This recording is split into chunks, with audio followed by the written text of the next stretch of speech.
പ്രിയമുള്ളവരെ, രുചി തേടിയുള്ള യാത്രയിൽ നമ്മൾ എന്താണ് പറയുന്നത്, കോട്ടയം ഡിസ്ട്രിക്റ്റിൻ്റെ ആലപ്പുഴയിൽ വന്ന് നമ്മൾ നിർത്തുന്നത്. ആലപ്പുഴയിലെ കയറി വന്നോടത്ത് തന്നെ ഏവീസ് പുട്ട് ഹൗസ് എന്ന് പറഞ്ഞ ഹോട്ടലിൻ്റെ ഫ്രണ്ടിലാണ് നിൽക്കുന്നത്. നമ്മൾ അതിമനോഹരമായ ഒരു പുട്ടുകുറ്റി കൂടി ഉണ്ടാക്കി വെച്ചിട്ടുണ്ട്. അപ്പോൾ അത് കണ്ടപ്പോൾ തന്നെ നമുക്ക് ഇതിൻ്റെ ഉള്ളിലേക്ക് കയറണമെന്നൊരു ആകാംക്ഷ തോന്നി. ഇതിൻ്റെ ഉള്ളിൽ എന്തെങ്കിലും വെറൈറ്റി ഉണ്ടാവാതിരിക്കില്ല. നമുക്കൊരു കാര്യം ചെയ്യാം, ഒരു വെറൈറ്റിക്ക് വേണ്ടി ഇതിൻ്റെ ഉള്ളിൽ കയറി നോക്കാം. ഓക്കെ,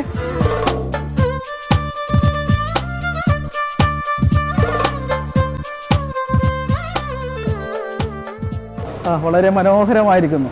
കെട്ടുവെള്ളം, അതാ വെള്ളം. സാർ നമസ്കാരം.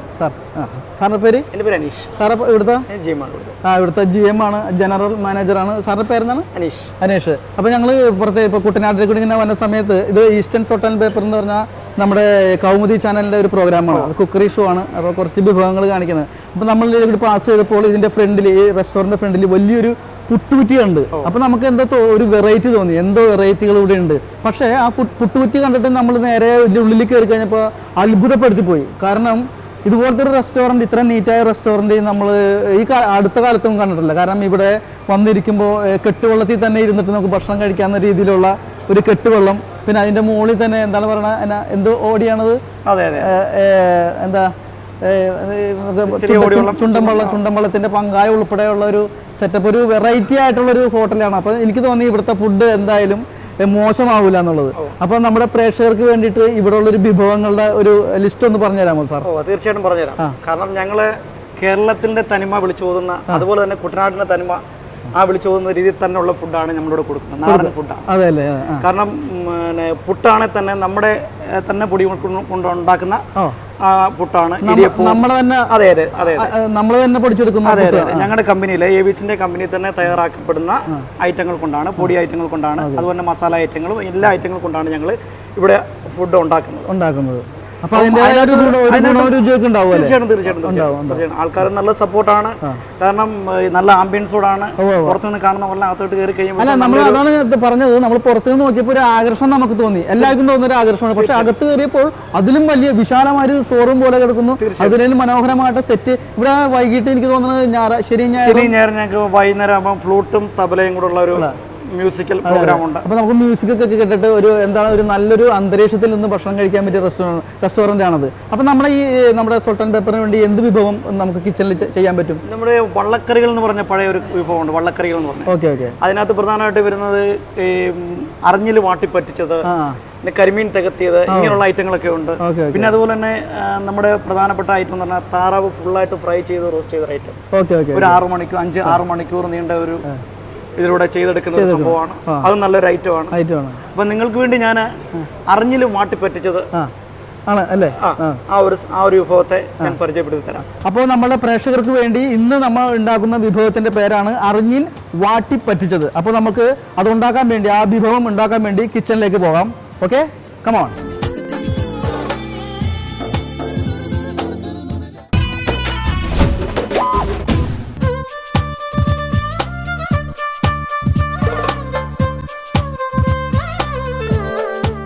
അപ്പോൾ പ്രിയമുള്ളവരെ, നമ്മൾ AC റോഡ് എന്ന് പറയുമ്പോൾ ആലപ്പുഴ ചങ്ങനാശ്ശേരി റൂട്ടിലെ നമ്മുടെ ഏവീസ് എന്ന റെസ്റ്റോറൻറ്റിൻ്റെ കിച്ചണിലാണ് നമ്മൾ നിൽക്കുന്നത്. നമുക്ക് പാചകം ചെയ്ത് കാണിക്കാൻ വേണ്ടി 2 ഷെഫുകളാണ് നമുക്കിന്നുള്ളത്. നമുക്ക് ആദ്യം അവരെ പരിചയപ്പെടാം. ഹലോ, പേരെന്താണ്? അജിത്ത്. പേര് ബിബിൻ. ഓക്കെ, രണ്ടുപേരും മെയിൻ ഷെഫാണല്ലോ ഇവിടുത്തെ. അപ്പോൾ നമ്മുടെ ഈ റെസ്റ്റോറൻറ്റിലെ ഏവീസ് എന്ന റെസ്റ്റോറൻറ്റിലെ പ്രത്യേകത എന്ന് വെച്ചാൽ വെറൈറ്റി ആയിട്ടുള്ള വിഭവങ്ങൾ എന്തൊക്കെയുണ്ട്? കൂടുതലും നാടൻ വിഭവങ്ങളാണ് നമ്മളിപ്പം സർവ് ചെയ്യുന്നത്. നാടൻ വിഭവങ്ങൾ എന്തൊക്കെയാണ്? അതായത് ഇപ്പം വള്ളക്കറി. അതെ, വള്ളക്കറി എന്ന് പറയുമ്പം പണ്ട് ഇവിടെ തൊഴിലാളികൾ ഉപയോഗിച്ച് പണ്ട് നമ്മൾ ഈ വെള്ളത്തിലൊക്കെ മണ്ണ് വാരാൻ പോയിരുന്ന ആൾക്കാർ കഴിച്ചിരുന്ന ഫുഡാണ് ഇപ്പോൾ വലിയ സായിപ്പന്മാരൊക്കെ ഇവിടെ വലിയൊരു ഡിഷായിട്ടല്ലേ നിങ്ങൾ കൊടുക്കണല്ലേ? വളരെ രുചികരമായിരിക്കും. അതൊരു കേരള തനിമ ഉണ്ടാവും എൻ്റെ അല്ലേ? അല്ലേ? ആ ശരി ശരി. നാടൻ ഡിഷാണ്. പിന്നെ നമ്മുടെ അത് ഈ വള്ളക്കറി എന്ന് പറയുമ്പോൾ അതിനകത്ത് എന്താണ് അതിന്റെ പ്രത്യേകത? വള്ളക്കറി എന്ന് പറയുമ്പോൾ നമ്മുടെ പച്ചമാങ്ങ ആലപ്പി സ്റ്റൈലാണ് കൂടുതലും പച്ചമാങ്ങ ഉപയോഗിക്കുന്ന ആലപ്പി ഒരു മീൻകറി അതിൽ കയറി വരുന്ന ഒരു ഐറ്റമാണ് പച്ചമാങ്ങ. പിന്നെ ചുവന്നുള്ളി അങ്ങനെയുള്ള ഒരു ഐറ്റം. ഇതെന്ന് പറയുമ്പോൾ വലിയ ഒരു പറയുമ്പോഴത്തേനും വലിയ ഹെവി ആയിട്ടുള്ള ഐറ്റം അല്ല. എത്രയും പെട്ടെന്ന് ഉണ്ടാക്കാവുന്ന ഒരു കറിയാണ്. അതെ, വീട്ടിലൊക്കെ എളുപ്പത്തിൽ ഉണ്ടാക്കാൻ പറ്റിയ സംഭവമാണ്. പിന്നെ വേറെന്താ ഉള്ളത്? നമ്മുടെ ഇവിടുത്തെ ഏറ്റവും വലിയ ഐറ്റം എന്ന് പറയാനും ഏറ്റവും ഒരു ശ്രദ്ധിക്കപ്പെടുന്ന ഒരു ഐറ്റം എന്ന് പറയാനും ഒരു നമ്മുടെ ഫുൾ ഡെക്കാണ്. പുട്ടുവിഴിഞ്ഞ താറാവ് എന്നാണ് ഇതിനെ അറിയപ്പെടുന്നത്. ഓ, അതിന്റെ പേരല്ലേ പുട്ടുവിഴിഞ്ഞ താറാവ്? പ്രത്യേകം ശ്രദ്ധിക്കണം കേട്ടോ, അതിന്റെ പേരൊരു വെറൈറ്റി പേരാണ്, പുട്ട് വിഴുങ്ങിയ താറാവ്. അത് കേൾക്കുമ്പോൾ തന്നെ നമുക്ക് മനസ്സിൽ അത് കഴിക്കണം എന്നുള്ളൊരു ആകാംക്ഷ തോന്നുന്നുണ്ട്. അതെന്താണ് എന്നുള്ളത് നമുക്ക് അത് എന്താണ് പ്ലേറ്റ് നമ്മുടെ 7 മണിക്കൂർ വേണം അതിന്. അപ്പൊ കുറെ ടൈം ഒരുപാട് എടുക്കും. അതുകൊണ്ടാണ് നമുക്ക് ഇവിടെ ചെയ്യാൻ പറ്റാത്തൊരു സാഹചര്യം. അതല്ലേ, ഇപ്പൊ ആ ഒരു ടൈം മതിയാവില്ല. ഇപ്പൊ നമുക്ക് നമ്മുടെ ഈസ്റ്റേൺ സോൾട്ട് ആൻഡ് പേപ്പറിന്റെ പ്രേക്ഷകർക്ക് വേണ്ടി ഇന്ന് നമ്മൾ ഉണ്ടാക്കുന്ന വിഭവം എന്താണ്? നമുക്കൊരു വള്ളക്കറിയാണ്. വള്ളക്കറി തന്നെയാണ്, ഇതും വള്ളക്കറി പെട്ടാണ്. അപ്പൊ അത് അതിനകത്ത് യൂസ് ചെയ്യണത് മീനാണോ അല്ലെങ്കിൽ ബീഫാണോ? അല്ലല്ല, മീനാണ്. അതായത് നമ്മുടെ അറിഞ്ഞിലെന്ന് പറയും. അത് ആറ്റി മീനാണ്. ഈ മീനാണല്ലേ, ആറ്റിന്ന് കിട്ടണാണല്ലോ. എന്താ അതിന്റെ പേര്? അറിഞ്ഞിൻ. ഈ ഐറ്റത്തിന്റെ പേരാണ് അറിഞ്ഞിൽ വാട്ടിപ്പറ്റിച്ചതാണ്. ഇതിന്റെ പേര്, ഈ നമ്മൾ ഉണ്ടാക്കുന്ന ഡിഷിന്റെ പേര് അറിഞ്ഞിൻ വാട്ടിപ്പറ്റിച്ചത് അല്ലേ? ഓക്കെ. അപ്പൊ അതിന്റെ ചേരുവകൾ എന്തൊക്കെയാണ്? അതിന്റെ ചേരുവകളാണ് ഇഞ്ചി ചെറുതായിട്ട് അരിഞ്ഞത്, കൊത്തിയരിഞ്ഞത്, ഇഞ്ചി വെളുത്തുള്ളി കൊത്തിയരിഞ്ഞത്, പിന്നെ വറ്റൽമുളക്, ഉണക്കമുളക്, ചുവന്നുള്ളി, ചെറിയ ഉള്ളി, പച്ചമുളക്, പിന്നെ മാങ്ങ, ഉലുവ, കടുക്, മഞ്ഞൾപ്പൊടി, ഉപ്പ്. ഓക്കെ. ഇതിന്റെ ഏറ്റവും വലിയ പ്രത്യേകത വെച്ചാൽ മാങ്ങയിട്ട കറിയാണല്ലോ. മാങ്ങയിട്ട കറിക്ക് പ്രത്യേക ടേസ്റ്റ് ആയിരിക്കും. എല്ലാവർക്കും അറിയാം, കുടംപുള്ളി ഇട്ട കറി, അതുപോലെ തന്നെ പച്ചമാങ്ങിട്ട കറി എന്നൊക്കെ പറഞ്ഞാല് ഭയങ്കര ടേസ്റ്റി ആയിരിക്കും. പിന്നെ ആലപ്പുഴ എന്ന് പറഞ്ഞാൽ നേരത്തെ പറഞ്ഞു വിട്ട് തന്നെ മാങ്ങക്ക് ഇത്തിരി പ്രാധാന്യം കൊടുക്കുന്ന കറികളായിരുന്നു അല്ലേ? ഫിഷ് കറിയിലൊക്കെ മാങ്ങ ഒക്കെ ഇടുമല്ലേ? അപ്പോൾ നമ്മൾ ഇതിൻ്റെ ഇൻഗ്രീഡിയൻസ് ഒക്കെ നമ്മളെല്ലാം പരിചയപ്പെട്ടു. നമ്മളപ്പോൾ നമ്മുടെ ഇന്നത്തെ വിഭവമായ അറിഞ്ഞിൻ ആട്ടിപ്പറ്റിച്ചത് അതിൻ്റെ എന്താണ് പാചകത്തിലേക്ക് കിടക്കാം അല്ലേ? ആദ്യമായിട്ട് നമ്മൾ എന്താ ചെയ്യേണ്ടത്?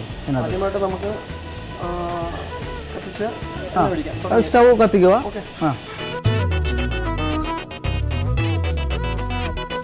സ്റ്റൗ കത്തിച്ചു. നമ്മൾ ആദ്യമായിട്ട് എന്താ ചൂടായിട്ട് വെളിച്ചെണ്ണ, സാധാരണ വെളിച്ചെണ്ണ ആണ് നമ്മൾ ഒഴിക്കുന്നത്. എന്തോരം വെളിച്ചെണ്ണ ഒഴിക്കേണ്ടി വരും അതിനകത്ത്? ഓക്കെ. ഇത് ഈ മത്സ്യം എന്തോരം ഉണ്ട് ഈ അറിഞ്ഞി എന്ന് പറഞ്ഞത്? ഇതൊരു 1 കിലോ കാണില്ല, ഒരു 750 ഗ്രാം. 750 ഗ്രാം ഉണ്ട്. അപ്പോൾ ഇത് ശരിക്കും പറഞ്ഞാൽ ഇത് നമ്മൾ എല്ലാം പാചകം ചെയ്ത് കഴിഞ്ഞാൽ ഈ എത്ര പേർക്ക് കഴിക്കാനുള്ള ഉണ്ടാവും? നിങ്ങൾ സർവ് ചെയ്യുമ്പോൾ എത്ര പേർക്ക് സർവ് ചെയ്യാം? 5 പ്ലേറ്റ് ഉണ്ട്. 5 പേർക്ക് ഉണ്ടാവും അല്ലേ? 750 ഗ്രാം മീൻ നമുക്കൊരു 5 പ്ലേറ്റ് ഉണ്ടാവും അല്ലേ? ശരി. വീട് എവിടെയാണ്? അമ്പലപ്പുഴ. ആലപ്പുഴ ഡിസ്ട്രിക്ട് തന്നെയാണ്. അത് ശരി. 17 കിലോമീറ്റർ. അമ്പലപ്പുഴ പാൽപ്പായസം എന്നൊക്കെ പറഞ്ഞാൽ നമുക്ക് എല്ലാവരും ഇന്ത്യയിൽ തന്നെ അല്ല ലോകത്തുള്ള എല്ലാ മലയാളികൾക്കും അറിയാവുന്ന ഒരു കാര്യമാണത്. ശരി, അവിടെയാണ് വീടല്ലേ? ശരി. എത്ര നാളായി നമ്മൾ ഇപ്പോൾ ഈ നമ്മുടെ ഹോട്ടൽ മാനേജ്മെന്റും ഷെഫും ആയിട്ടൊക്കെ? 11 വർഷമായി. ഇവിടെ മൂന്നാമത്തെ വർഷമാണ്. ഇതിക്ക് മുമ്പ് ഇവിടെ ആയിരുന്നു? ഉണ്ടായിരുന്നു. എറണാകുളം, കേരളത്തിന് പുറത്തായിരുന്നു. മധ്യപ്രദേശായിരുന്നു. ഇദ്ദേഹം എത്ര നാളായി ഇവിടെ? എവിടെ വീട്? മാങ്കൊമ്പ്. എല്ലാവർക്കും അറിയാവുന്ന ഒരു സ്ഥലമാണ് മാങ്കൊമ്പ്. അപ്പൊ എല്ലാം ആലപ്പുഴ ഡിസ്ട്രിക്ട് തന്നെ ഉള്ളതാണ്. ഇത് എത്ര നാളായി ഇത് തുടങ്ങിയിട്ട്? അപ്പൊ 7 വർഷമായില്ലേ? ഓക്കെ. കലാകാരനാണെന്ന് തോന്നുന്നല്ലേ? അല്ലേ? ശരിയല്ലേ? അതെ, ഫേസ് കണ്ട അറിയാം. ഞാൻ എവിടെയോ സിനിമയിലാണോ സീരിയലിലാണോ അല്ലെങ്കിൽ കോമഡി ഫെസ്റ്റിവല്? ശരി, കലാകാരനാണ്. കാരണം പാചകം എന്ന് പറയുന്നത് തന്നെ ഒരു കലയാണ്. അപ്പോൾ അതിൻ്റെ കൂടെ ഒരു സ്റ്റേജിലെ പെർഫോമൻസ് ചെയ്യുന്ന ഒരു കലാകാരനും കൂടി ആകുമ്പോൾ വിഭവങ്ങൾക്ക് ടേസ്റ്റ് കൂടും അല്ലേ? ഓക്കെ. അപ്പോൾ നമ്മുടെ ഇത് ഉരുളി ചൂടാക്കാൻ ഉണ്ടാവും അല്ലേ? ഓക്കെ.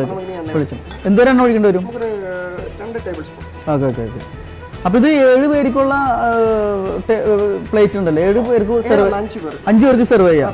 അപ്പോൾ 750 ഗ്രാമാണ് ഇതിൻ്റെ അല്ലേ? ഇത് നമ്മുടെ മത്സ്യം 750 ഗ്രാമാണ്. ഇത് തയ്യാറായി വരുമ്പോൾ 5 പേർക്ക് ഇത് സെർവ് ചെയ്യാം അല്ലേ? ഓക്കെ, 5 പേർക്ക് വളരെ ടേസ്റ്റി ആയിട്ടുള്ളതായിരിക്കും. ശ്രദ്ധിച്ച് കഴിക്കണമല്ലോ. ചെറിയ പിള്ളേർക്ക് മാത്രമേ അങ്ങനെ പ്രശ്നങ്ങൾ വരുള്ളൂ. നമ്മൾ വലിയ ആൾക്കാർക്ക് വേണമെങ്കിൽ ഇത് ഒരെണ്ണം ആയിട്ട് തന്നെ കഴിക്കാൻ പറ്റും. കാരണം മുള്ള് ഭയങ്കര, ചെറിയ മീനാണെങ്കിലും മുള്ളിന് ഭയങ്കര ഹാർഡായിരിക്കും മുള്ള്. എന്നതാ ഉലുവ. ഇതും വള്ളക്കറിയിൽ പെടുന്നതല്ലേ? വള്ളക്കറിയിൽ പെടുന്നതാണ്. ഉലുവ ഇട്ടു, കടുക് ഒക്കെ ഓരോ സ്പൂണാണല്ലേ? പൊട്ടി കഴിഞ്ഞതിന് ശേഷം ഇഞ്ചി വെളുത്തുള്ളി കടുകും നമ്മുടെ ഉലുവയും ഒന്ന് ചെറിയ അതായത് ചൂടായി വെന്ത് ഒന്ന് പൊട്ടി കഴിഞ്ഞതിന് ശേഷം നമ്മൾ ഇഞ്ചിയും വെളുത്തുള്ളിയും കൊത്തി അരിഞ്ഞ് വെച്ചിട്ടുണ്ട് ചെറുതായിട്ട്. ഇത് നമ്മുടെ നാട്ടിലും അല്ല എല്ലാ നാടുകളിലും കിട്ടുന്ന ഒരു ചെറിയ മത്സ്യങ്ങളിൽപ്പെട്ട ആറ്റുമീനാണ് അല്ലേ? എല്ലാം കൂടി എനിക്ക് തോന്നുന്നു ഏറ്റവും ചെറിയ മീനുകളിൽ വെച്ചിട്ട് കുറച്ചുകൂടി വലിയ മീൻ എല്ലായിടത്തും കിട്ടുന്ന മീനാണത്. വെളുത്തുള്ളി 2 സ്പൂൺ വെളുത്തുള്ളി, ഇഞ്ചി 2 സ്പൂൺ തന്നെ അല്ലേ?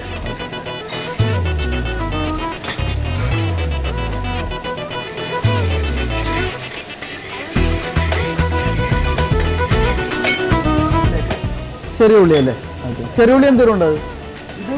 ഇത് ഒരു കപ്പ് ഉണ്ട്. നമുക്കൊരു പകുതി ഇട്ടാൽ മതി അല്ലേ? ഓക്കെ. ചെറിയ ഉള്ളി ഇട്ട കറിക്കും ഒരു പ്രത്യേക ടേസ്റ്റാണ് അല്ലേ? ഓക്കെ. താളിക്കാനൊക്കെയാണ്. പക്ഷെ ഇതിനകത്ത് കുറച്ച് ക്വാണ്ടിറ്റി കൂടുതൽ ഇട്ടിട്ടുണ്ട് അല്ലേ?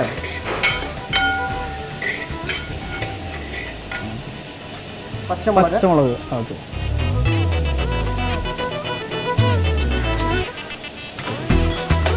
രണ്ട് സൈസ് മുളകാണ് നമ്മൾ ഇതിനകത്ത് ഉപയോഗിക്കുന്നത്.